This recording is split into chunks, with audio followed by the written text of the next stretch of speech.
こんばんは。今回は2025年の年末から2026年の年始にかけてトルコに行った時の Vlog です。前半カッパドキアを、後半イスタンブールを観光します。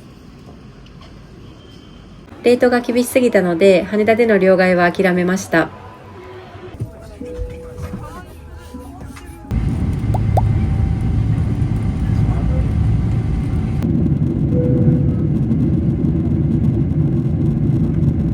ターキッシュエアラインの羽田からイスタンブール直行便です。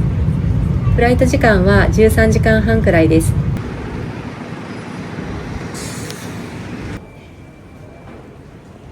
まずは国内線乗り継ぎでカッパドキアに飛びます。イスタンブール空港で両替しました。私たちは2人で1万円分両替しましたが、実際にはこの半分でも足りたかなという感じでした。レストランのほとんどやメジャーな観光スポットではクレジットカードが使えます。イスタンブールの屋台など一部現金のみの場所があるので、少しは持っておくのがいいかと思いますが、なんせ今レートが悪いので最低限でいいと思います。国内線乗り継ぎはガラガラで、パスポートコントロールも保安検査場も待ち時間ゼロでした。G9A、見た？温度見えるよ。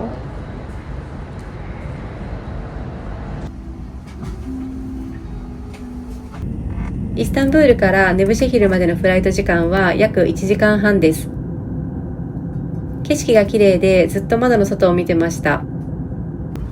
途中でサンドイッチをもらいました。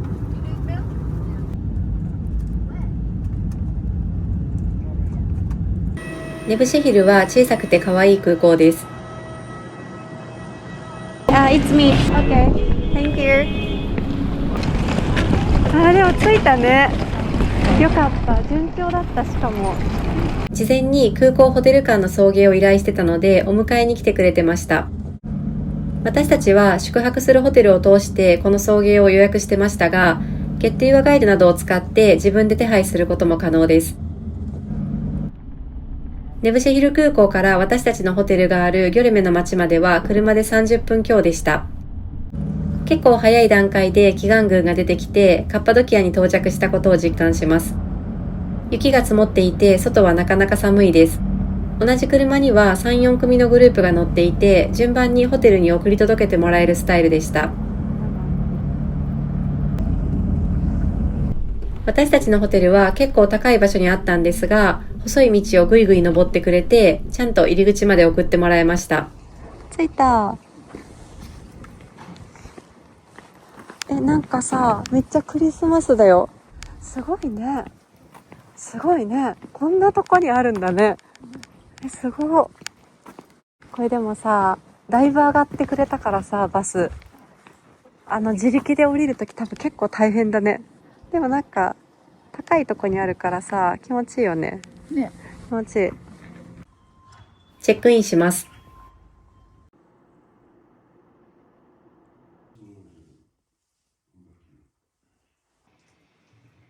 ホテルのお部屋はすでに用意されてました。カッパドキアに来ることがあれば絶対泊まりたいと思っていた念願の洞窟ホテルです。内装が可愛くてテンション上がります。広くて清潔感がありました。すごい。やばい、王様みたい。すごい。可愛いね。多分みんな可愛いって言うからさ、ホテルの人ももう可愛いって言葉を覚えたんだ。洞窟の部屋。わあ、すごい念願。嬉しいね。嬉しい。なんか泊まってみたかったからさ、洞窟ホテル。嬉しい。冬のカッパドキアは結構寒いんですが、ホテルの部屋はいつも暖かくてとても快適でした。トルコのコンセントは C タイプが主流です。お水は毎日無料でいただけました。早速ホテルの敷地内を散策します。カッパドキアでは有名な空一面に気球が飛ぶ景色を見れたらいいなと思いますが、冬は強風や霧で欠航になりやすいと聞いてます。さっきフロントの方に今朝は飛んだのか尋ねたら、昨日も今朝も飛んでないよと言われました。これめっちゃ滑る、ここ。ここは滑る。氷だわ。にゃんこいる。気球が飛ぶかどうかは前の日の午後2時ぐらいにわかるそうです。そして前日飛ぶと言ってても当日になってから天候を理由に急遽中止となる場合もあるそうです。かゆいんか。なんかシャンってしたよ。あ、どっか行った。釣れなくない？ホテルの敷地内にある展望台のような場所からの眺めが素晴らしいです。ちなみにカッパドキアのホテルといえば、こういう写真撮影スポットが設置されているイメージがあるかと思いますが、こんな雪の降る時期はお休みなのか、ソファーや絨毯のある写真スポットは見つけることができませんでした。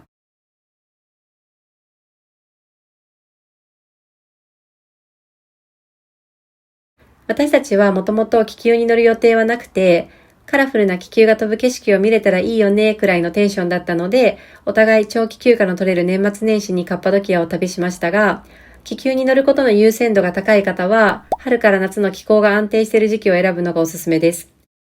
あ、スンってなった。遊びおったやん、今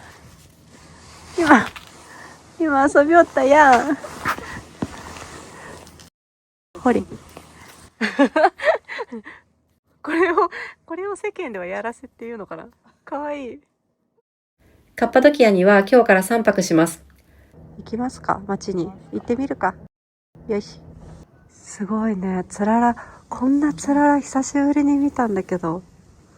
寒いよね、息白いもんね。マイナス3度だっけって書いてあったよな。すごー。寒いよ。寒い。坂道を下ってギョレメの街の中心部分に行ってみます。初日の今日は自分たちで観光して、明日はグリーンツアー、明後日はレッドツアーに参加します。しあさってにはイスタンブールに移動する予定です。今すごい青空ね。風が吹いてほしい。あ、来た。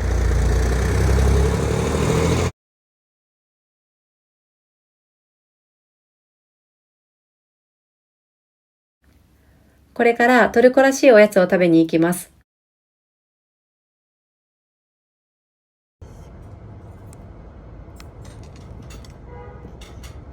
あ、バクラバがいいね。バクラバというお菓子と、飲み物はターキッシュティーとアップルティーを注文しました。バクラバとは薄いパイ生地を何層にも重ねて、ピスタチオなどのナッツを挟んで焼き上げ、甘いシロップを染み込ませたお菓子です。カットしてみるよ。ナッツのザクザクした食感がいいアクセントになっていて美味しいです。バクラバはオスマン帝国発祥のお菓子だそうで、つまりは500年以上も前からあるトルコの伝統的なお菓子です。確かにしみしみだ。ピスタチオかな、この緑は。ピスタチオだと思ったんやけど。ピスタチオだよね。なんかメニューに書いてあった。うん、すごいサクサク。ちょっと全部下まで取れなかったけど。本当だ。あったかい。高い。うん。これすごいな。もう丸ごと言ってもいいかも。丸ごと？大きいか。でも、甘いけど、そのなんかめっちゃ甘い、なんか無理って感じじゃない。なんかね、めっちゃ甘すぎって感じではない。甘いよ、もちろん甘いけど。でもほんま思った方がいいよ。これがバクラバなの。美味しいよね。なんかこの下のひたひたのところは甘い、確かに。でもなんか自然なというか、そんなね。私はもっと甘いかと思った。私も。美味しいよね。めっちゃ美味しいね、アップルティー。こんな美味しいと思わんかった。知らんかった。トルコ、こっちも普通に美味しいよね。普通にっていうか、ノーマルに。でもそうじゃないよ。味が何？なんかあんま強くないよね。そう。ブラックティーみたいな。なんか最後に渋みが残る感じがないよね。そう渋くない。あっさりしてる。何杯でもいけるから、それこそお茶をゆっくりしちゃうなって感じ、これだったら。ギョレメの街から歩いて行けるギョレメ野外博物館を観光しに行きます。徒歩30分弱の道のりです。すごい、めっちゃまっすぐだ。道が。良きですね。今日晴れたね。これででもさ、気球飛ばないんだね。まあ朝一の天気は分からんけどさ、どうだったか。なんかね、結局ああいう感じでその穴があって中に多分壁画があるところはあるんだけど、結構ね見落とすんだって。そうだよね。一応なんかマストで見た方がいいやつはリスト持ってきてよ。尖ってる。下に団体さんが見えますが、ギョレメ野外博物館はレッドツアーのコースに組み込まれていることがあります。ここでは岩をくり抜いて作られた古代の修道院や教会をまとめて見学することができます。ラクダ？右下。ラクダ？馬がおる。ちょっとじゃあ入ってみようかね。どこが入り口か未だに分かってないけど。まず、トカリキリセから見ていきます。ギョレメ野外博物館は撮影禁止の場所が多いんですが、トカリキリセの中はこんな感じでした。トカリキリセはカッパドキア最大級の岩窟教会で、聖書のストーリーが連続壁画で描かれてます。フレスコ画の部分は鮮やかなブルーが印象的でした。ギョレメオープンエリア。あ、これだ。これだ、これだ。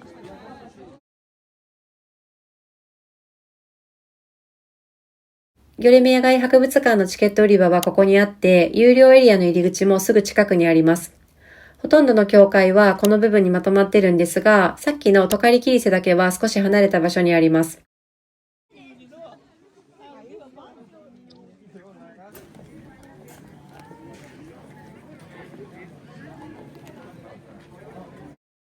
チケットの裏にオーディオガイドの QR コードがあります。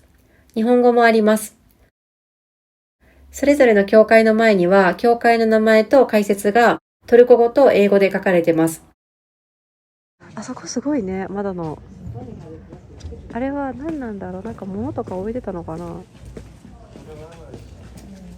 ほとんど壁画が残ってない箇所は撮影 OK なことが多かったです。ここは歩きやすい靴で来るのがおすすめです。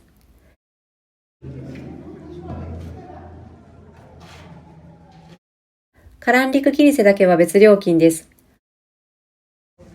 日本語だと暗闇の教会って訳されてるんですが、その名の通り光の影響が少ないおかげで、壁画が鮮やかな色のまま綺麗に残っている場所です。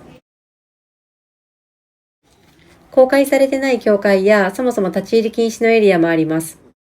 チャルクルキリセは面白くて、日本語でサンダル教会という名前がついてるんですが、壁画の人物がサンダルみたいなものを履いてます。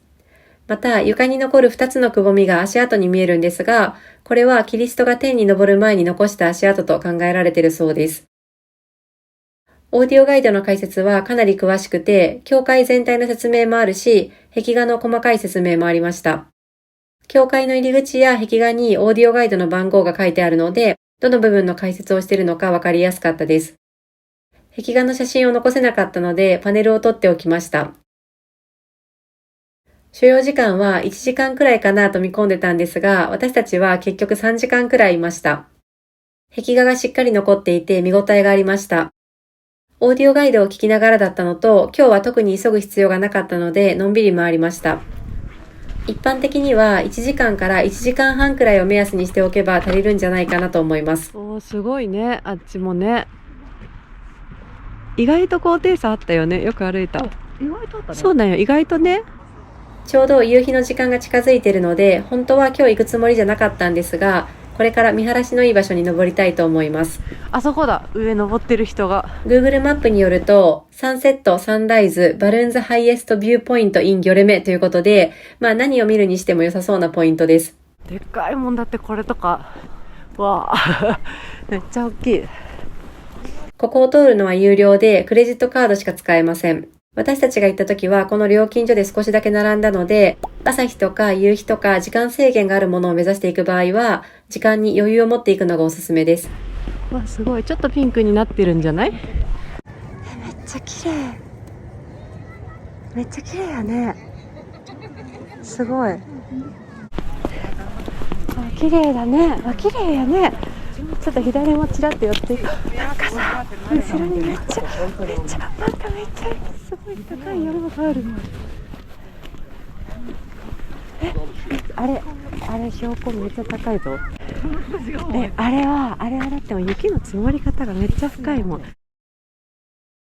この日この時間はもうないからさ、来てよかったんじゃない？今日はさ、見上げる方が多かったからさ、こうやって見下ろすのも綺麗よね。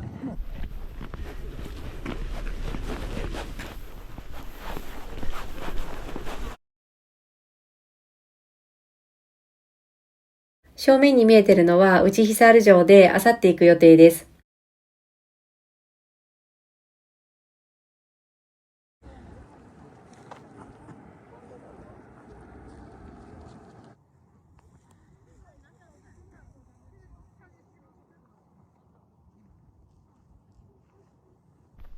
この日はめちゃくちゃ綺麗に焼けてくれました。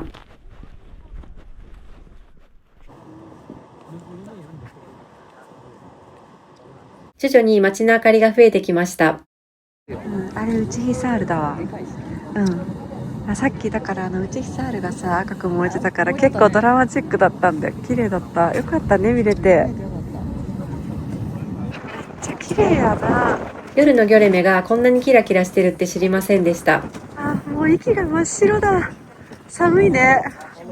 これマイナスだよね。絶対マイナスだよね。よし、降りるか。日が沈んでからは一気に冷えますが、写真を撮りたくなる場面が多くて、ついつい長居してしまいました。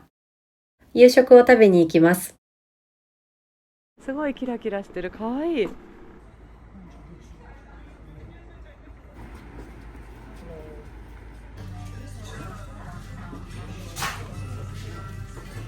サラダはついてくる。2つ頼んだら、定食は2つついてる。で、メインをシェアするみたい。よくない？いいかも。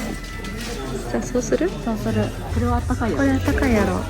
私はね、もう一回アップルティーにする。パンは無料でついてきます。多分豆のスープだったんですが、美味しかったです。Thank you。すごい。めっちゃグツグツしてる。その左もグツグツしてる。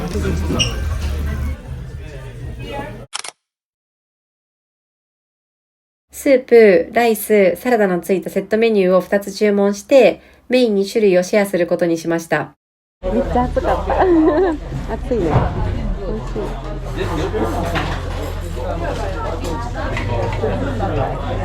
おいしい。柔らかい肉が。カッパドキアの名物、ツボケバブです。肉と野菜の煮込み料理で熱々の状態で提供されます。なんかもうさ、保温力みたいなのがすごい。いつまでもあったかい。すぐ刺さること。こっちはミートボールです。なんか強すぎないもんね、味が。こっちさらに優しくない？なんかこっちはスパイスとあとチーズもあるからちょっとパンチがあるけど、こっちはめっちゃ優しい味がする。全然なんていうか刺激がなくない？店員さんがみんな優しくてフレンドリーで、料理の味も日本人の舌に合うと思いました。美味しい。初日からいいとこ来たね。まだ2025年なんですけどね、もう点灯してました。カッパドキアは観光客が多くて、夜でも危ない雰囲気はありませんでした。ホテルに戻ってきました。すごい。これ雪取ったら綺麗やだ。雪や。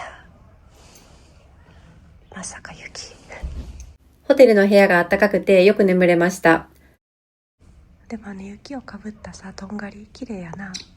左のとんがり。うわ、硬い。めっちゃ新雪がモフモフだ。昨晩雪が降ったみたいで、今朝は積もってます。すごい綺麗。すごい、めっちゃ綺麗。ちなみに今回のカッパドキアの格好なんですけど、靴は2人とも登山靴で着てます。冬は見ての通り雪が積もることもあるので、防水性とソールのグリップ力が高い靴が断然おすすめです。雪が降った後はギョレメの街を歩くだけでも登山靴で来てよかったなと思ったし、この後参加するグリーンツアーの中でも登山靴でよかったと思う場面がありました。洋服はユニクロの薄めのヒートテックに超極暖を重ねて、その上にタートルネックのニット、カーディガン、モコモコダウンを着てます。さらに寒い時はダウンの下にフリースも着てました。もともともう少し軽装で来る予定だったんですが、旅の直前に日本に寒波が来たことで、カッパドキアはこれより寒いのかやばいとなり、急遽分厚いダウンを購入しました。急な出費でしたが、元を取るためにまた極寒の国を旅すればいいやと自分に言い聞かせて購入しました。下はヒートテックのレギンスに超極暖のレギンスを重ねて、その上に緩めのパンツを履いてました。靴下は登山用の分厚い靴下に足用のカイロを貼ってました。カイロはあとお腹と背中にも貼ってました。そしてマフラーを巻いてました。ちなみにマフラーはカッパドキアの後に行くイスタンブール観光に備えてストールって言うんですかね。少し大きめで大判のものを使ってました。で、モスクに入るときはそれを頭からかぶって兼用してました。ホテルの朝ごはんです。めっちゃ美味しそう、いっぱいあるよ。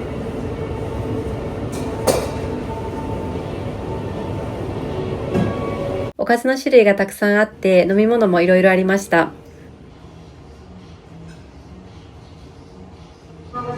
すごい美味しそう。卵はその場で焼いてくれます。朝からめっちゃ豪華じゃないね。しかもゆっくりできるからさ、今日いいよね。食べよう食べよう。よかった、来てくれた。今日はこれからグリーンツアーに参加します。ここでカッパドキアの1日観光についてお話しします。ツアー会社によってルートは多少異なるんですが、グリーンツアーはギョレメの南部を広く移動して地下都市や渓谷を歩いて観光します。レッドツアーはギョレメ周辺を移動しながらカッパドキアらしい奇岩群を見て回ったり、アバノスという陶器作りで有名な街を訪れたりします。私たちは今日グリーンツアーに、明日レッドツアーに参加します。ツアーはクルックやゲットユアガイドを通して事前予約することもできますし、現地のツアー会社で申し込むこともできます。ホテルのフロントで予約できる場合もあります。車はこのサイズで、このツアーには5組12人が参加してました。すごーい。最初のスポットはギョレメパノラマビューです。なんか雪もいいね、雪も。ガイドさんがカッパドキアの地形の成り立ちを説明してくれました。最初にそのスポットの解説があって、その後自由時間という流れが多かったです。ウチヒサール城は岩山の頂上にあり目立つのでとても存在感があります。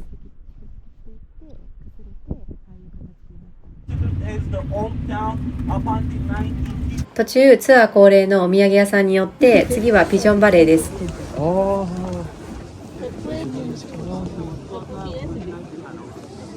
どこにある？どの部屋？でもああいうちっちゃい穴が全部ってことだよね。これが部屋入り口じゃない？ガイドさんの説明を聞くまではたまたま鳩がたくさん集まってくるようになった場所なのかと思ってたんですが、実際には昔の人が岩をくり抜いて部屋を作って鳩を飼ってた場所なんだそうです。鳩の糞は肥料として重宝されたそうです。ウチヒサール城だ。左。ウチヒサール城かっこいいね、やっぱり。鳩めっちゃおるね。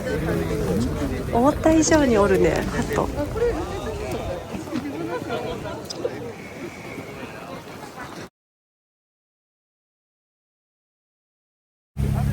すごー。すごー。何、急な帰宅？わ、めっちゃおる。やば。すごー。次はいよいよグリーンツアーの目玉、地下都市です。グリーンツアーに参加すると、だいたいカイマクルかデリンクユの地下都市に行けます。ここはガイドさんと一緒に入って説明を聞きながら回るスタイルでした。地下都市は侵略や宗教迫害から逃れるための避難場所として作られたと考えられています。普段は地上で暮らしていて、危険な時だけ地下都市に潜って生活していたそうです。Summertime, if you don't have the circuit on it, it would be cooler than outside. This is the constant temperature that we can experience in such artificial caves. If you remember, it would have served as a kitchen. Is the fire pit over here? We believe that they used to set fire inside. ここはキッチンなんですが、換気用の穴もちゃんとありました。with linseed oil. ろうそくを使うと天井や壁にすすがついちゃうので、代わりにオイルランプを使ってたそうです。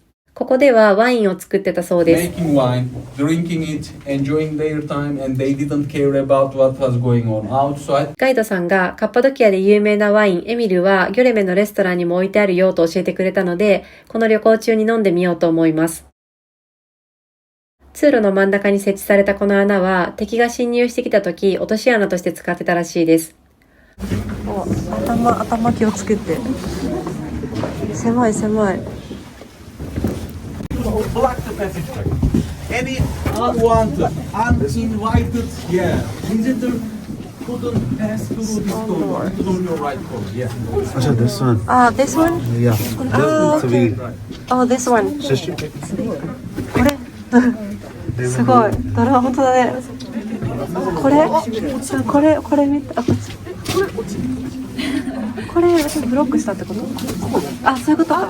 ブロックしたってことや。このストーンドアというのも敵が侵入してきた時に備えたもので、これ以上奥に入らないように通路を塞いだそうです。だからここで閉じれたってことね。ガガガガって。だいぶ狭いよ。デリンクユ地下都市は深さが80メートルくらいあるんですが、観光で見学できるエリアは全体の 10% くらいだそうです。避難用とはいえ、なかなか外に出られないことも想定して、キッチン、食料庫、居住スペース、教会、井戸など、生活に必要なものは一通りありました。家畜もこの中で飼ってたそうです。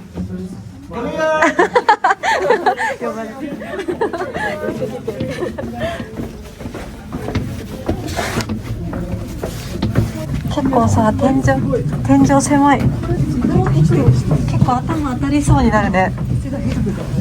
確かに背高いと大変だ。頭打った。確かにこれはすれ違えないね。よいしょ。広い。ここは教会だったそうです。他の多くの教会と同じように内部が十字架の形になってます。左から入って中をわずか5メートルくらい歩くと右の穴から出てくるという何のために作られたかわからないものらしいです。お墓もありました。外敵がいなくなるタイミングを見計らって地上にある通常のお墓に移してたそうです。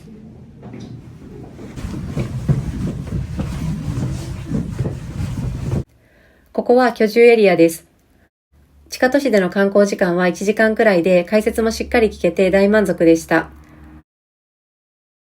一通り観光が終わった後、ガイドさんに当時ここで暮らしてた方たちの平均身長を質問してみました。食料や飲み物に限りがあるし、太陽がなかったらビタミン D 不足にならないと聞いてみました。ガイドさんによると、当時の男性の平均身長は175から180センチ、女性は158から162センチという研究結果が出ているそうです。地下都市での生活は発育にはあまり影響がなかったらしく、というのも地下で暮らすのは数週間からせいぜい1ヶ月間ほどで、ほとんどの時間は外で暮らしてたからなんだそうです。ランチの時間です。メインは希望のものを選べました。これはマッシュルームで、これはビーフです。食事代はツアー料金に含まれてますが、飲み物が欲しい方は別料金でした。なんか普段こんなにさ、雪を見ることがないからさ、ないよね。ない全然。すごい。次はウフララ渓谷のトレッキングなんですが、雪が降ってきました。トレッキングコースには多少のアップダウンもあって、滑りやすいところもあるとのことで、通常より短いコースを歩くことになりました。ここでもさ、ゲートがあるよ。ここ有料だった。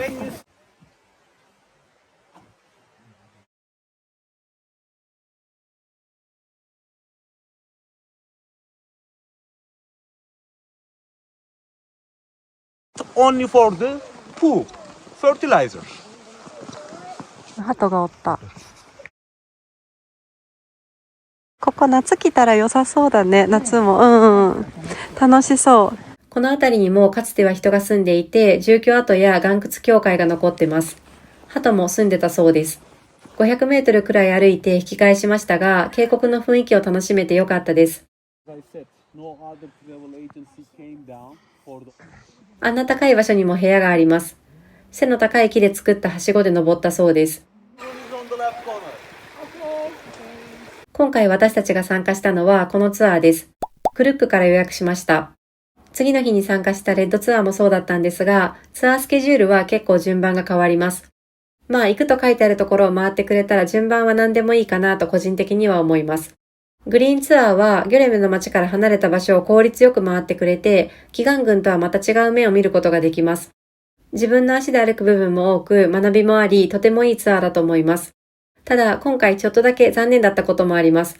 それが見どころの部分にセリメ修道院を探索しますとあるんですが、この日セリメ修道院には行きませんでした。ガイドさんに聞いたら、このツアーにはもともと含まれてないよと言われてしまいました。口コミを読むとセリメ修道院に行かれた方もいるみたいなので、天候的な理由か季節的な理由かはわかりませんが、ちょっとだけ残念でした。とはいえ、グリーンツアーの一番の目的は地下都市で、そこをしっかり観光できたので、総じて満足です。頭しか見えない。お顔見してお顔。そう近づきて取れない。すごいねこれ。さっき降ったもんねだって。サラサラ。できんかった懐かしい。渓谷を歩くために車で降りてきた坂道を今度は登らないといけない。早くしないとさっき降った雪がアイスになるとのことで出発です。風がすごい。火山の噴火によってできた火口湖です。昔は水温が高かったけど、今は魚が住めるくらいになってるそうです。もし明日気球を飛ばすかどうかをジャッジできる権利があるとして、明日気球は飛べますか？飛ばせる。それが答えじゃないの。お土産屋さんに立ち寄った後、ホテルの前まで送ってくれました。気球行こう。気球聞きに行こう。ねえ。もうさ、質問が全部終わってないのにさ、バルーンって言ったら首振ってた。そうだよね。妥当だよね。もう今の顔見た表情。脳に決まってんじゃんみたいな。そうだよね。わかるよ。だって今も吹いてるもん。妥当だわ。そう。さあちょっとじゃあ晩ご飯今日飲めるね。ある方がいい。お酒があるかで決めようか。ホテルには18時前に到着しました。1時間弱ホテルでゆっくりしてから夕食を食べに行きます。街に降りる。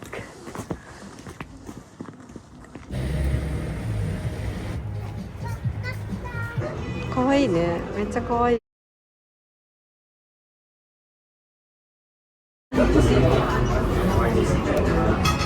どれが食べたいんだったっけ？キョフテ。あ、これだ。キョフテ。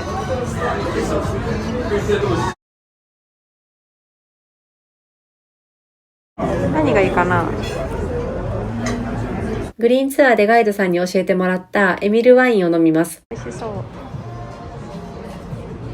かわいいお皿と、かわいいお皿とね、パンのソースがいっぱい来た。つけて食べたい。飲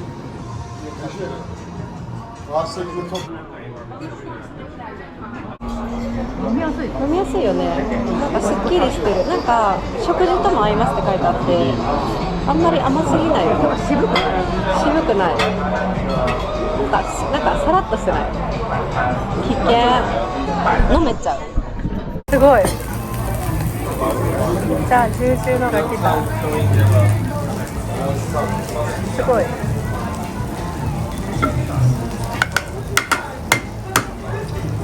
おー、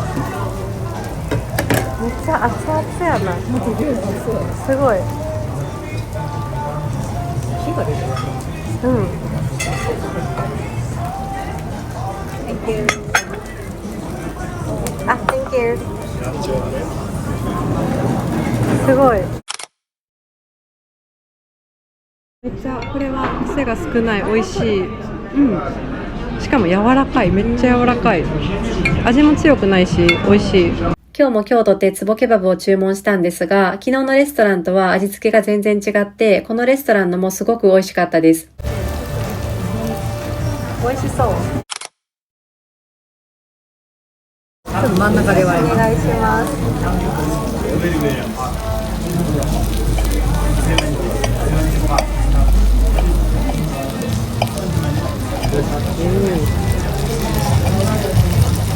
赤。あ、すごい。あ、いいじゃん。めっちゃ美味しそう。それめっちゃ入ってる。上手。美味しそう。キョフテはトルコ風ハンバーグという感じの料理です。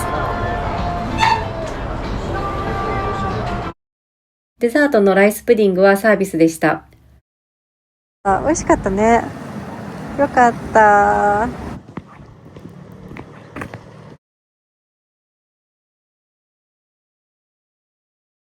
朝起きてみたらめちゃくちゃ晴れてたので、ホテルの見晴らしがいい場所に登ってきました。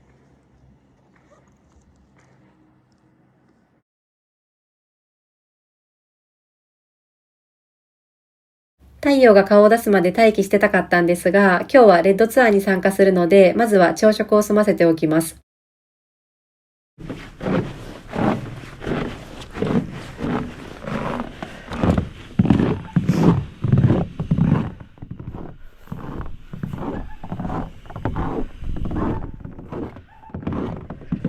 で、またさっきの場所に戻りました。上がってきたね、太陽。今日のツアーもホテルまでピックアップに来てくれて、車に乗って出発です。参加者は3組6名です。めっちゃ綺麗。今日は白くないね。うん、青いね。最初のスポットはラブバレーです。あの山が本当に綺麗。今日よく見るね。うん。標高もさ、調べたやつと一緒だったね。3900いくらって言ってた。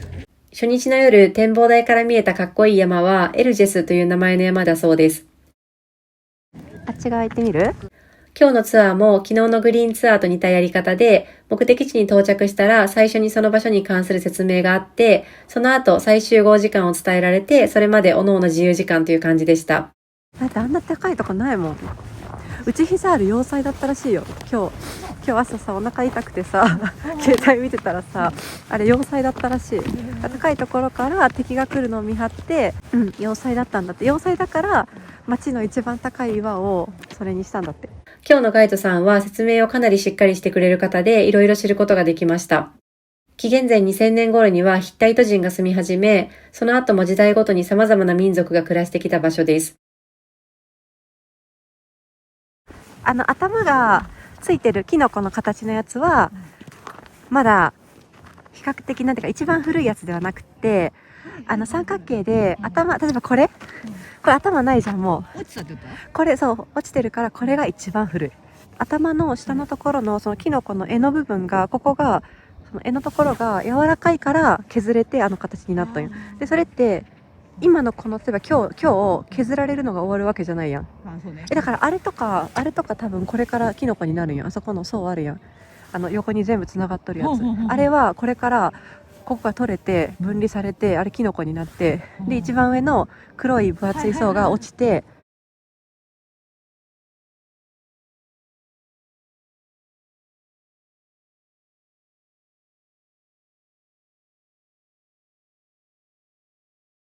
ラブバレーは気球の鑑賞スポットとしても人気の場所です。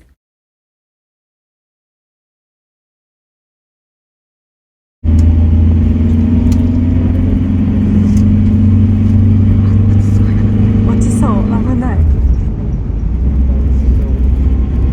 いつか落ちる瞬間があるって思うとさ、あんまり近くに寄るのも危ないよね。次のスポットはパシャバグです。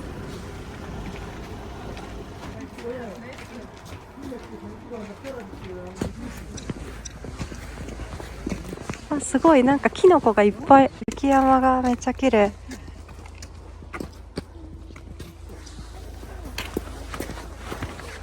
すごいね。めちゃめちゃ舗装されてるね。下めっちゃ歩きやすくなってる。モンクバレー、修道士の谷と呼ぶ人もいるこの場所には、その名の通り修道士たちが暮らしてました。この中には教会がありました。A lot. But also there's a third floor. The third floor is like a seclusion room. You know, there was like a secluded floor. And as you remember, this track formation has more than one floor, right? So how did they go up? 壁画がちらっと見えます。Let me show you. Closer, please. なんか、Okay, and from that stairs, he was going to the third room, but look at the head part. It has three heads, right? Because three number is important for the Christian people. Yeah? You know why? キリスト教の三位一体に関連づけて頭が3つあるこの岩の中に教会を作ったんだそうです。自由時間になったので、これから居住エリアだった場所を見に行きます。本当は2階建てで2階はクローズしてて、1階の左に行ったら食料庫とかがあって、右は動物たちの部屋だったみたいな。それを見に行こう。あ、修道士かも。の、なんか弟子、あそこのスチューデントがここに実際住んでたって言ってた。結構登るの大変じゃない？うわ、大変だこれ。頑張って登ってみようか。よし。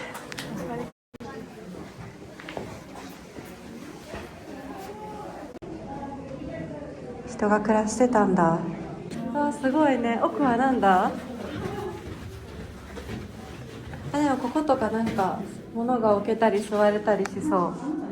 穴がいっぱいある。あとは時間が許す限り散策します。この日のガイドさんは自由時間に入る前にこれとこれが見どころだからねって教えてくれるのがすごく良かったです。自由時間の間に疑問が生じたらその部分の写真を撮ってきてくれたら後から説明できるからねとも言ってくれて本当にいいガイドさんでした。あれやばい。これすごいね。あれがチャペル。あれに行きます。これはチャペルだったそうです。パシャバグでの滞在時間は全部で1時間で、そのうち自由時間が30分ほどありました。次はゼルベ野外博物館です。ここでもかつての人々の暮らしを垣間見ることができます。Okay, here we go. We are in the first valley right now. This is the middle of the first of the winery. ゼルベ野外博物館には第1の谷、第2の谷、第3の谷とあります。ロバであのミルを回して粉を引いてたらしいです。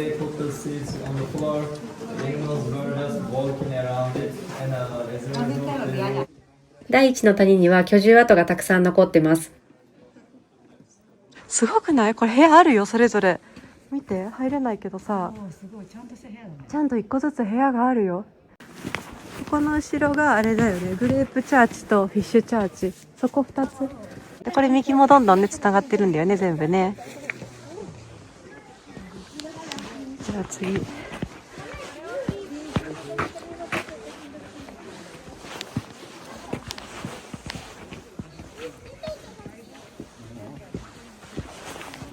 あ、ちゃんとワイナリーのマークあるよ。ちょっとそれに、これがワイナリー。これすごいね、この下の感じ。この集落でも鳩を飼っていて、糞を集めて肥料にしてたそうです。すごい、村だね。チャーチ見えるじゃん。こっちが高くなったら。なんだ。言ってよ。あれだね、2つ並んでる。どっちがどっちか分かんないけど。そうか、高さが上がれば見えるっていう発想はなかった。ここでワインを作ってたらしいです。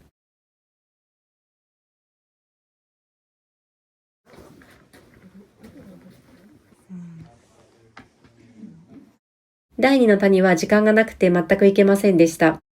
この集落では一時期キリスト教徒とイスラム教徒が一緒に暮らしていたので、第3の谷には教会とモスクが両方あります。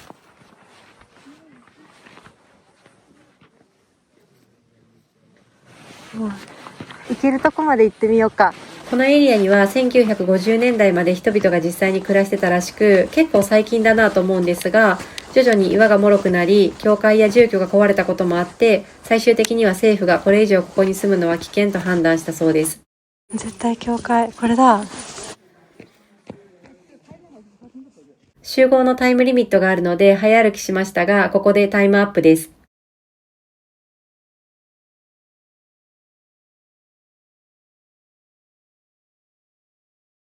ゼルベ野外博物館での自由時間は40分あったんですが、正直全然時間が足りなくて、個人で来てたら2、3時間は滞在しただろうなと思います。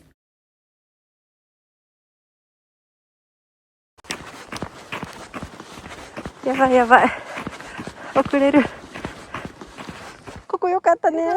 ここ良かったもん。ここマジで、ここで見どころありすぎた。次はデブレントです。あの岩があれに見える、これに見えると想像を巡らせることに由来して、イマジネーションバレーとも呼ばれます。Camel, right? Yes, it is the famous one. Now I'm gonna show you more. So let's look at little bit right side of the camel. It's like a shark coming from the water. Do you see it? Now let's look at over here. Look at the longest track formations adjacent to each other over there. Look at the longest one. They look like this. You can see two women. They have a long dress. They're riding a horse. Riding a horse. It depends on your imagination. Yeah. There are two dogs kissing each other. ランチはビュッフェスタイルでした。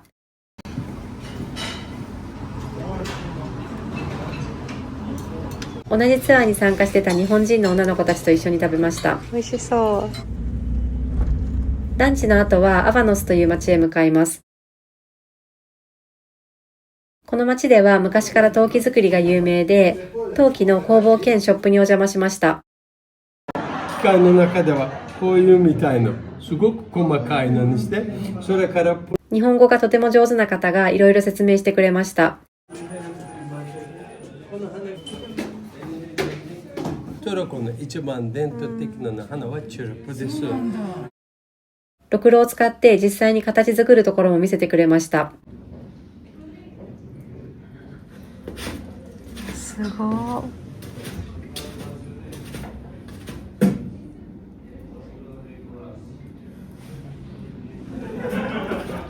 早くない形になるの。Speak English? A little bit. What is this? I have no idea. What's that? Yeah.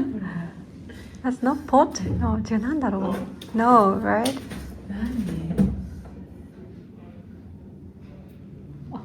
Cup. Sugar cup. Cup? Yes. 蓋。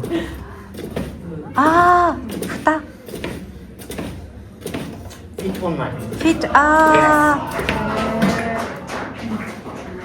蓋の部分が先にできたってこと？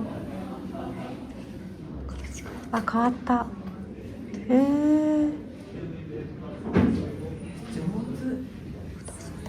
先生はスクールするときすごく簡単に見えるけど、覚えるのは本当すごい難しいです。絶対難しい。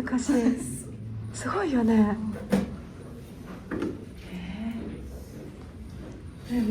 そう、一番下に、そう、そんなに早いです。早い。そう、どうでしょうか。青、あら。すごい。すごい。写真撮りたい。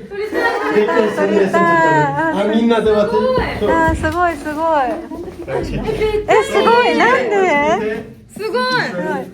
次は今日のツアーの最後の目的地、内久原城です。今回私たちが参加したレッドツアーはゲットユアガイドから申し込みました。レッドツアーと一言で言ってもいろんなプランがあるので選ぶ基準が難しいかと思います。私たちはギョレメア街博物館は自力で行けるなと思ったので、ギョレメア街博物館が含まれているレッドツアーは最初から外して考えました。このツアー概要には滞在時間の目安が書いてあったので、1時間と書いてあれば結構時間を割いて観光するのかなみたいに予想して、自分たちの行きたい場所にちゃんと時間をかけてくれるか、そのあたりを確認しながら選びました。とはいえ、例えばこの内久原城の説明に関しては、これを見ただけでは中に入るかどうか判断がつきませんでした。散策って書いてあるけど、それが外観観光なのか、入場観光なのか、30分って書いてあるから中に入るほどの時間はないのか、でも内久原城は自力でも行けそうだから中に入れなくてもいいか、みたいにそんな感じでいろいろ考えてこのツアーを選択しました。で、結局内久原城に関しては少し離れたとこからの外観観光のみでした。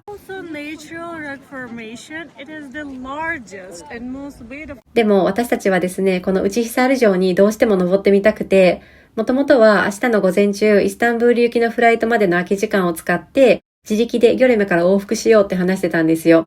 でもどうやら明日の天気が悪そうで、今日はまだ明るいし、このままここで降ろしてもらえたらいいなということを急遽思いついてガイドさんに相談してみました。そしたら、この後、内久原城の近くまで送ってあげるよって言ってくれました。バスで送ってくれるって入り口まで、あそこの上まで送ってくれるって優しい。マジか。あの上まで行けるかな。でもすごい滑りやすいって言ってたね、ウィンタータイムは。レッドツアーに関しても、昨日のグリーンツアー同様、ツアースケジュールの順番は結構変わります。今回は内久原城がツアーの最後でラッキーでした。This is the way. This is the entrance. Okay. If you keep moving from here, Okay. Entrance. you can see the castle. Can you see it? Yeah, The yeah. castle is over here. Okay. After Entrance. that, when Yeah. you come back from here, Okay. keep moving from this side. Just go straight. Okay. Go straight. Go straight. That's it. And go to straight. On the left side, there's a bus station. Left side. On the left side, you Okay. can see there's like a bus station like this. You know, you can wait Just over go here. straight and left side. Go straight. On the left side, you're gonna On find the- it. And on the go left to side. straight. Ah, okay. On the left side, you're gonna see the bus station over here. You Okay. can find it. You can find it easily. Don't worry. Okay. Okay. 大丈夫そう？左 Just 手に you're ある。 gonna use this way. When you finish the straight, maybe just maximum 10 minutes. I 10 can minutes say. walking? 10 minutes 10 minutes. maximum. It's Okay. up to, maybe it will take just 5 minutes. Okay. Alright, nice to meet you. Nice to meet you. Thank you so much. You're welcome. Thank you. Have a good evening. Thank you. Okay. Thank you. ガイドさんが内久原城からギョレメまでの帰り方、バス停の場所まで丁寧に教えてくれました。ツアーが一緒だった日本人の女の子たちも内久原城を登ってみたいということで一緒に行きます。あれか。100トルコリラ？違う、200？違う。チケットプライス320って書いてるね。ここ、すごいすごい。そんなことある？でも時間あるから全然今行ってもいいと思うんだよね。明るいうちに行きます？内久原城のチケットを購入して、ふと下を見ると気球があってフォトスポットになってました。さっき手招きしてくれたおじちゃん。おいでおいで。いい。めっちゃいい。すごい。200。200。オッケーオッケー。何こっち？よしよし。おお。いやー、すごい。わー。すごい。Beautiful。わー、すごい。わー、ここがおすすめなんだね。今回のカッパドキア滞在中には残念ながら空一面の気球を見ることは叶いませんでしたが、ここで気球と一緒に写真を撮れて嬉しかったです。いよいよ内久原城に登ります。要塞って言ってた。守る方の城って言ってた。すごいすごい。やばい。私たちのお家芸は螺旋階段登り。もうっちゅうね、もう毎回やっとる。そう。もう本当に毎回やってる。でもそんなにさ、思ったほど登りにくくなくない？内久原城は高い場所にあるので見晴らしが良くて、初日からずっとかっこいいって言ってるエルジェスもすごく綺麗に見えます。めっちゃ綺麗。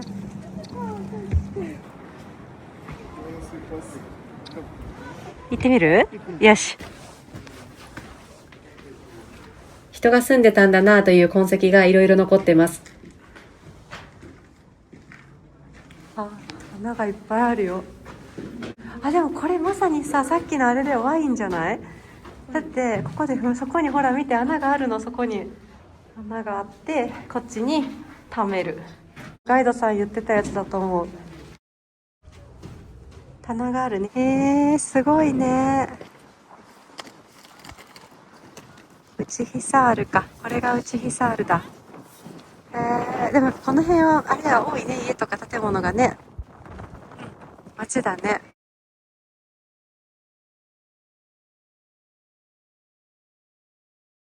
中も見たいよね。ここはなんだろうね。真っ暗だよ。わかんない。真っ暗だ。よく整備されてますが、ところどころ滑りやすい箇所とか足元が不安定な箇所があるので要注意です。風がすごい。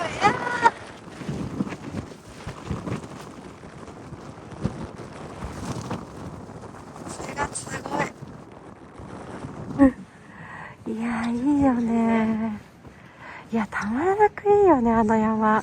あれ最高なんだけど、きれいよ、あれ。あれ素晴らしいね。あれすっごい綺麗。なんか富士山っぽいのに全体のシルエットは。でもなんかちょっと上の方荒々しさもあってかっこいい。でもなんかスキー場になってるって言ってたからさ、裾野の方はスキー場なんだよ多分。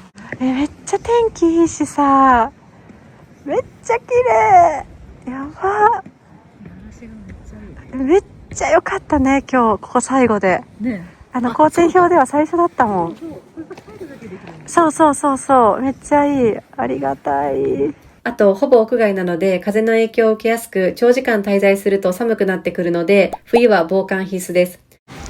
確かにここあったかいわ。あったかい。ここはだって風がもろにこうもん。やっぱ昔もこうやってさ、気候に合わせてさ、いる部屋とか選んだのかな。今日は寒いからこことかねえ。直は無理ですって柵があるけどさ、オリジナルはめっちゃボコボコあったんよな。危ないな。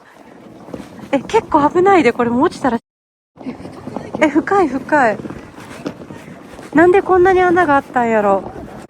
風が、旗が、めっちゃ綺麗。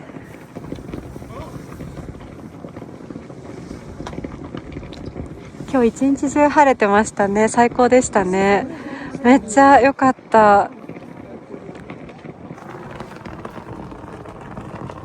登山じゃないんですけど、三角点のノリでタッチしときます。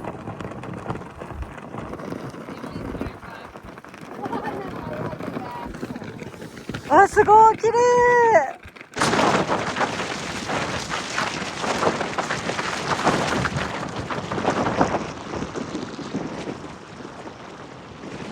日が落ちて空が焼けました。めっちゃ綺麗。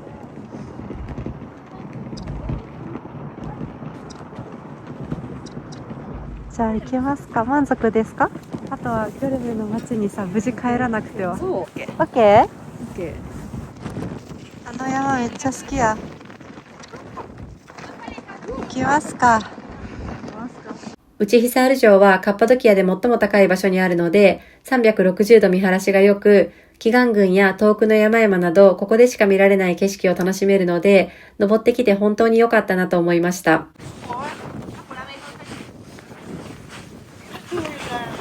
ギョレメの街に帰ります。バス停らしきはありますか？滑る。絶対あれですね。ちゃんとバス停、じゃあちょっと渡れるかな。人が待ってるってことは行ったばかりじゃないってことな気がします。これだ。これな気がします。Hello. Bus. We are taking bus. Göreme. For person. For person, yeah. Taxi, one person 50 lira, 6 person 300 lira. Yeah. Okay. じゃあこれで便乗します。わあ、なんかすごい展開だ。すごい展開。2人だったらないね。2人だったらないね。バス停には無事着きましたが、しばらくバスは来ないということで、結局タクシーに拾ってもらいました。私たちだけだったらきっと乗ってなかったと思いますが、同じバス停でバス待ちしてた地元のお姉さんたちも乗るっていうことで、結局ぞろぞろその場にいた10人ぐらいが乗ることになったので、まあ大丈夫かなと判断しました。すごい。なんかめっちゃ旅って感じ。すごい。こんなことある？あっという間にギョルメの街に帰ってきました。これから夕食です。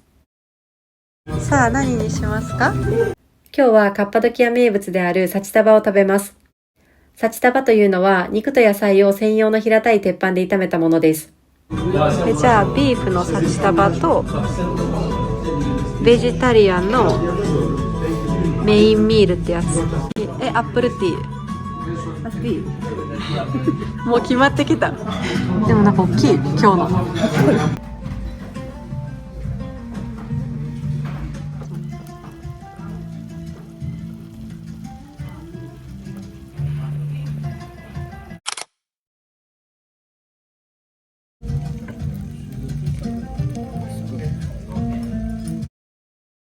美味しいね。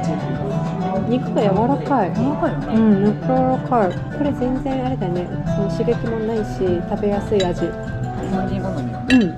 トマトベース。これはベジでしょ。ベジ。めっちゃ人参がいっぱい入ってる。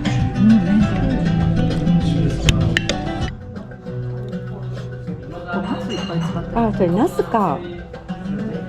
ナスだ。うん。めっちゃ美味しい。なんだろう。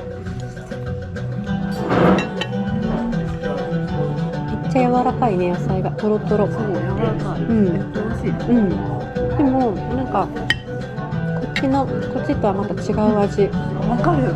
なんか、当たりだね。うん、当たり美味しい。なんか今日のは、どっちもなんか優しい系、味が。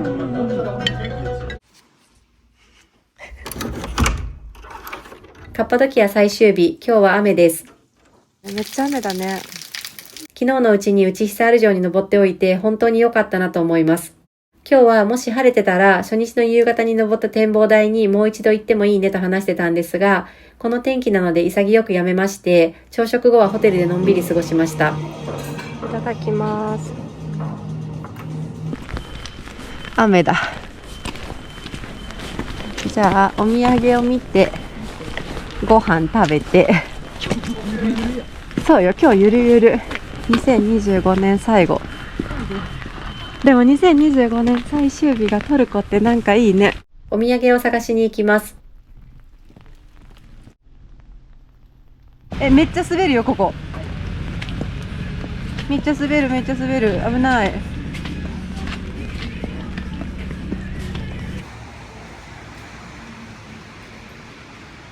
このお店可愛い雑貨が多かったです。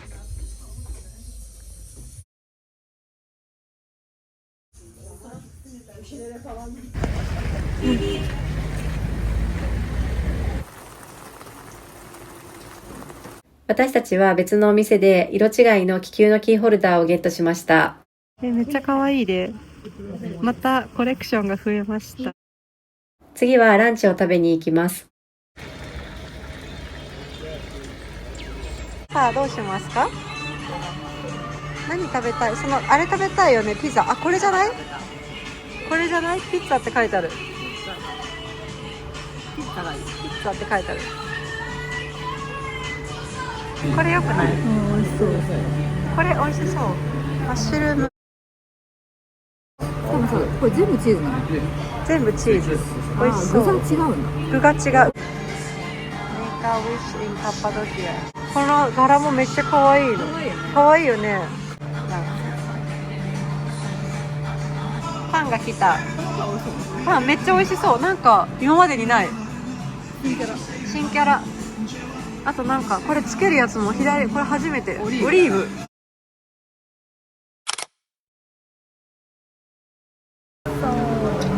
めっちゃ美味しそう。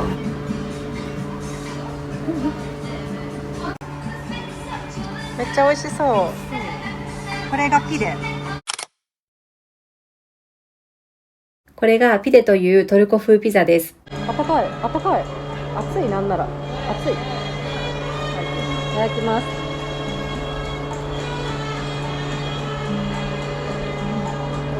おいしい。おいしい。パンの部分が美味しい。確かに。あんまりさ、チーズ感なくない？チーズ入ってる？乗ってないかも。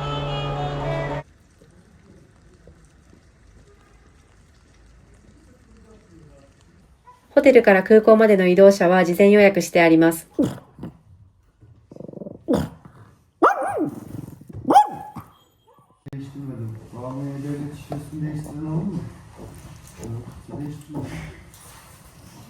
ホテルのフロントまでお迎えに来てくれました。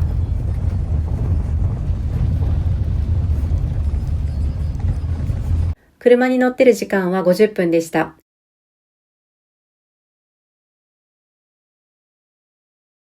機材の到着遅れでフライトの遅延が発生しましたが、なんとか無事飛びそうです。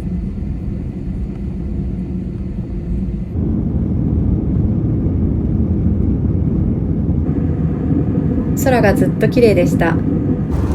途中軽食が出ました。